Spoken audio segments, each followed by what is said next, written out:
Selamat datang di Jeplak Film. Dari tahun 1959 hingga 1973, keluarga Hewitt telah membunuh 33 orang yang berasal dari seluruh penjuru kota Texas. Sampai sekarang, aroma pembunuhan mereka masih sangat ditakuti. Inilah film kisah nyata dari Amerika, The Texas Chainsaw Massacre. Film dibuka oleh Sloan, seorang wanita hamil yang bekerja di sebuah tempat pemotongan hewan, mengalami kontraksi dan pendarahan hebat. Ia meminta untuk istirahat kepada bosnya, namun seketika itu ia jatuh terkapar dan ketika si bos berusaha menyelamatkannya, si orok keluar begitu saja. Hingga akhirnya bayi ini ditemukan oleh seorang wanita yang mengais makanan di tempat pembuangan sampah.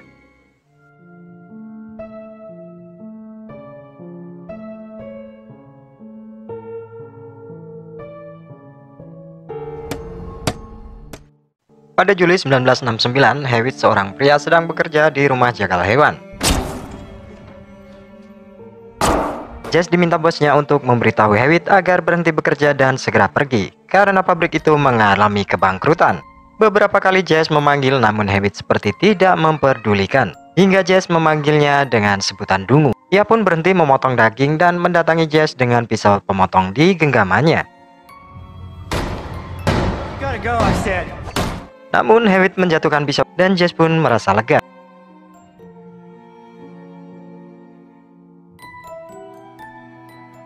Sementara itu, di dalam kantor, si bos yang sedang berkemas dikejutkan dengan kedatangan Hewitt berdiri di depan pintu.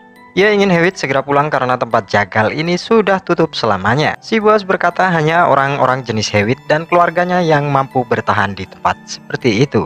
Sontak ucapan itu membuat Hewitt kalap dan menghantam si bos dengan palu besar di punggungnya.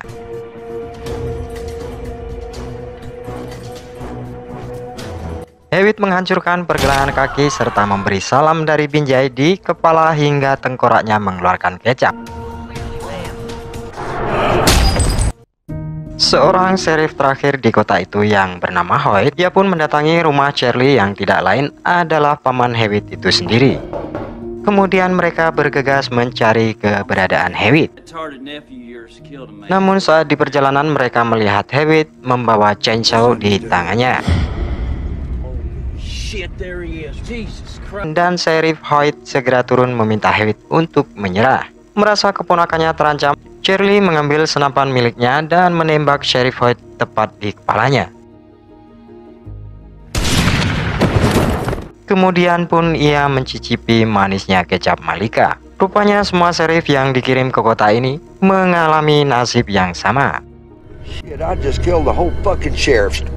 Melihat penampilan Charlie dengan seragam sheriff, ibunya pun merasa senang, mengatakan bahwa ia bisa menjadi seseorang dengan seragam itu. Di jamuan malam ini, Charlie mengingat kembali masa sebelum kota ini dirampok oleh para gangster. Ia pun bertekad akan tetap menjaga tanah kelahirannya. Charlie sangat berterima kasih pada sheriff yang baru saja ditembaknya, karena malam ini mereka tidak lagi kelaparan dengan menikmati pindang daging manusia.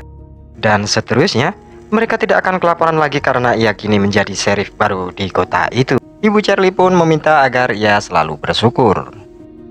Di tempat terpisah, dua pasang kekasih sedang dalam perjalanan ke Vietnam. Dia adalah Bailey, Chrissy, Dean, dan Eric yang keduanya seorang tentara. Hingga berhentilah mereka di depan sebuah toko.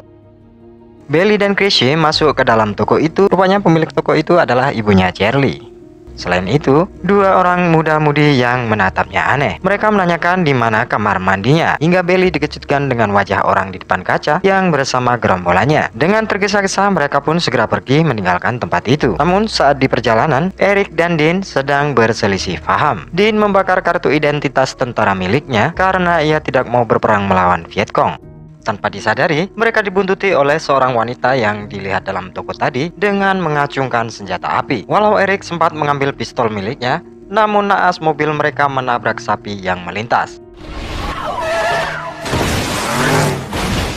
Saat tersadar, mereka ditodong dengan senjata oleh seorang preman wanita yang mengejarnya. Hingga tidak lama berselang, sheriff gadungan yang tidak lain adalah Charlie datang dengan mobil dinasnya. Tanpa basa-basi, Charlie langsung menembak wanita itu hingga perutnya hancur berantakan. Chrissy yang terpental jauh mengintip dari celah rerumputan.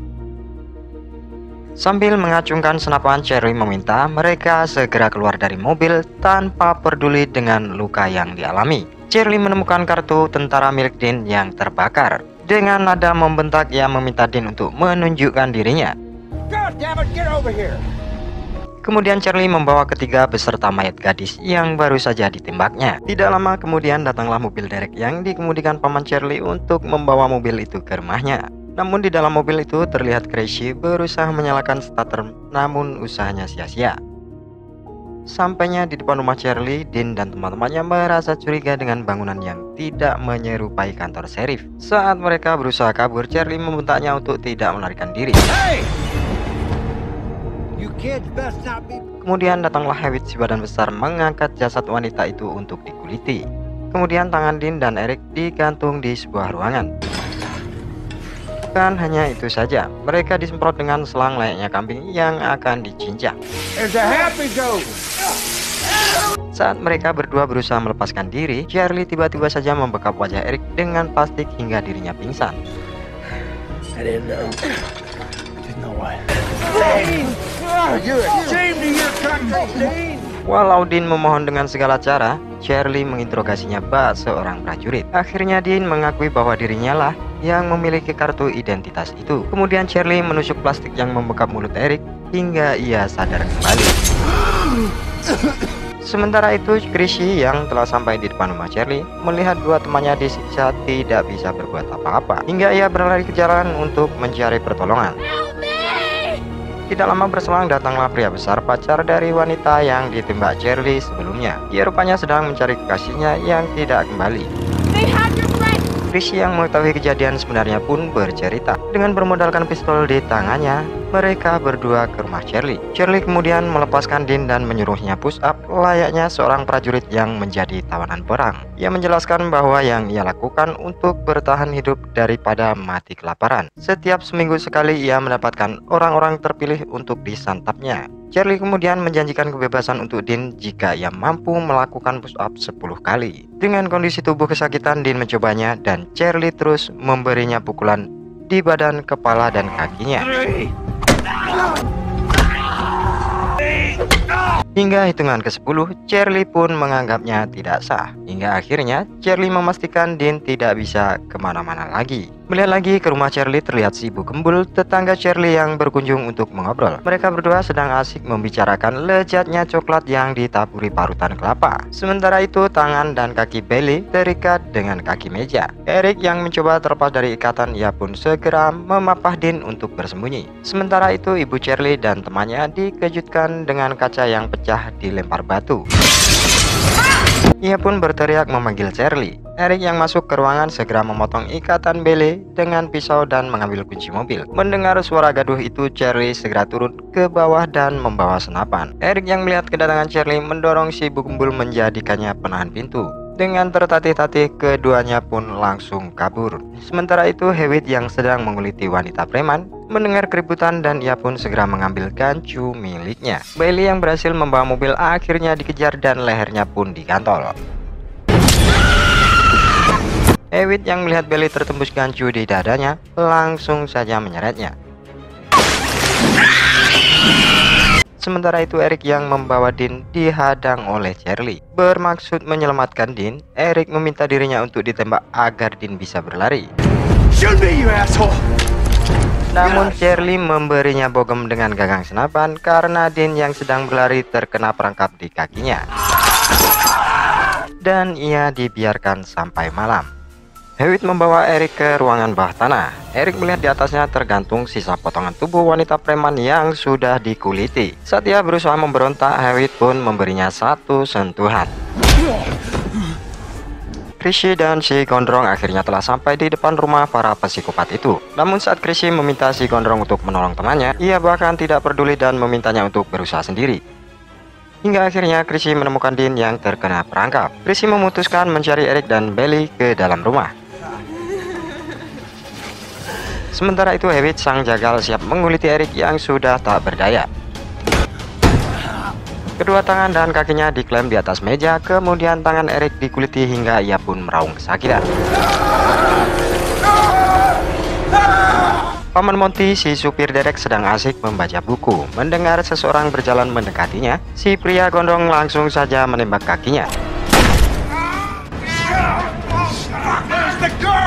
Paman Monty pun berteriak kesakitan dan Charlie pun datang dengan menyalahkan pamannya agar ia tidak bermain-main dengan senjata.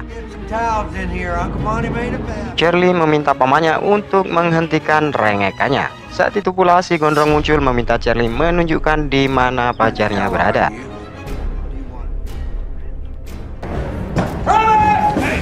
Sambil berteriak-teriak memanggil Hewitt, Charlie diminta untuk segera menunjukkan di mana gadis itu disandra. Hewitt yang mendengar Charlie butuh pertolongan, langsung mengambil chainsaw miliknya. Di saat ia keluar, Chrissy pun menyelinap masuk ke dalam ruangan.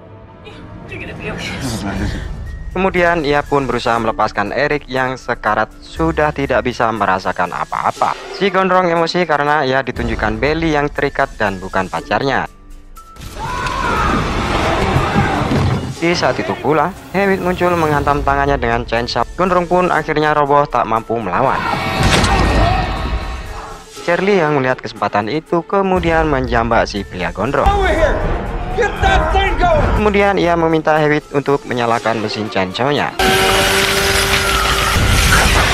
Dan Charlie tertawa puas memuji Hewitt adalah seorang pembunuh yang alami.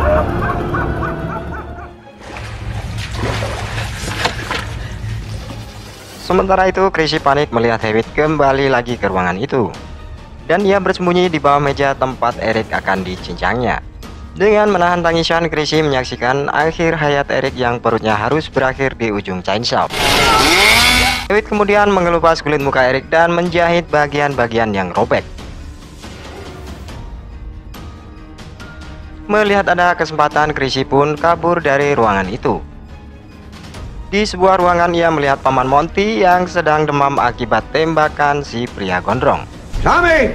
Charlie pun memanggil Hewitt yang keluar dengan topeng kulit wajah Eric. Kemudian Charlie meminta Hewitt untuk mengamputasi kaki pamannya dengan chainsaw agar tidak infeksi. No! Dan kemudian dibungkus dengan handuk. Sambil merangkak, Chrissy melihat Bailey dan mayat si gondrong di sebuah ruangan. Namun sungguh apes baginya karena tertangkap oleh Charlie. Kemudian Charlie membawanya ke ruangan dapur. Di sana Charlie meminta ibunya untuk menambahkan bawang putih di masakannya. Charlie pun memungut 2 jari yang tercecer di lantai dan ibunya sedang mencicipi lezatnya pindang lidah.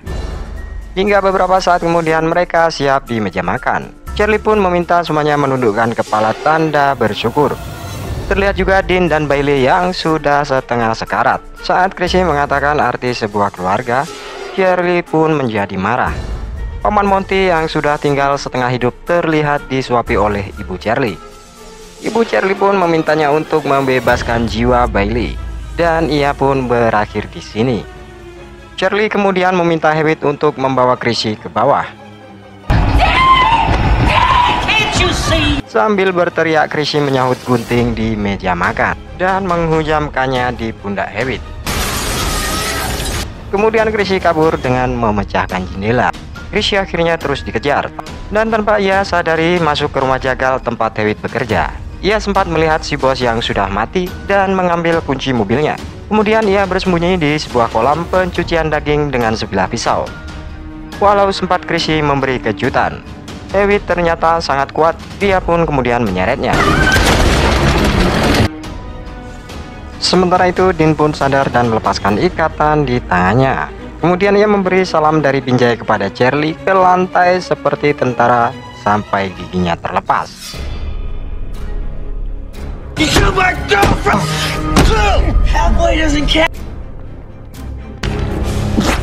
Saat Hewitt mengayunkan chainsaw di tangannya, Dean sempat mengapaknya dari belakang. Saat Dean ingin membawa Chrissy pergi, Hewitt membelahnya dari belakang.